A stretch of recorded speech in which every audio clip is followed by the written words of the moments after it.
হাতীৰ এটা বৃহৎ জাক চেঁচাবিল মুখখুটিৰ গাঁৱৰ মাজেৰে পাৰ হৈ গৈছে। পোনপটীয়াকৈ নিউজ লাইভৰ দৰ্শকক সেই দৃশ্য দেখুৱাইছো। ইতিমধ্যেই দেখা গৈছে যে এটা বৃহৎ হাতীৰ জাক আৰু সেই হাতীৰ জাকটোৱে গাঁৱৰ মাজেদি পাৰ হৈ চাহ বাগিচাৰ মাজেৰে এতিয়া দেখা গৈছে যে আন এখন চাহ বাগিচালৈ প্ৰৱেশ কৰিছে। আমি নিউজ লাইভৰ দৰ্শকক পোনপটীয়াকৈ সেই এক্সক্লুচিভ দৃশ্য দেখুওৱাৰ চেষ্টা কৰিছো।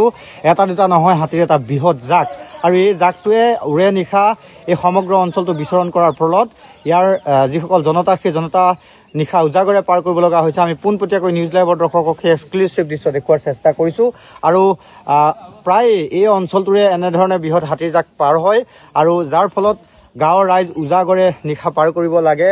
মানুহে আচলতে দিনেই হওক বা নিশাই হওক ইয়াত হাতীৰ কাৰণে মানুহ আচলতে ভয়ভীত হৈ থাকিব লাগে, আতংকিত হৈ থাকিব লাগে। আমি পোনপটীয়াকৈ সেই দৃশ্য দেখুৱাইছোঁ। এনেধৰণে গাঁওবাসীয়ে অতি ভয়েৰে আচলতে গাঁৱৰ পথ পাৰ হ'ব লাগে।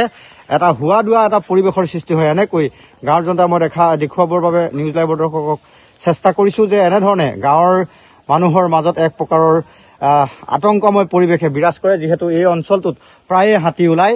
মই এজন স্থানীয় লোক আছে, মই তেওঁলোকৰ পৰা জানিবৰ বাবে চেষ্টা কৰিম। এই অঞ্চলটো চেঁচাবিল মৌখুটি মৰঙী মৌজা পৰে আৰু গোলাঘাট জিলাৰ এই বৃহৎ অঞ্চলটোত এনেধৰণে গাঁৱৰ পথত মানুহে সদায় আতংকময় এটা পৰিৱেশৰ মাজত আচলতে পাৰ কৰিব লাগে।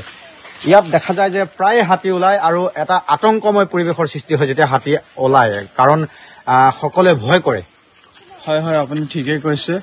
সদায় বনৰীয়া হাতী জাকে জাকে আহে আৰু এনেদৰে আতংকিত এটা পৰিৱেশ কৰি তোলে, ঘৰ ভাঙে আৰু মানে সদায় ভয়তে হ'ব লগা হয়। আজি হাতী কি কৰিব, ঘৰ ভাঙিব, আজি ক'ত থাকিম, এনেকা ধৰণৰ সদায় এটা পৰিস্থিতি হয় বাৰু।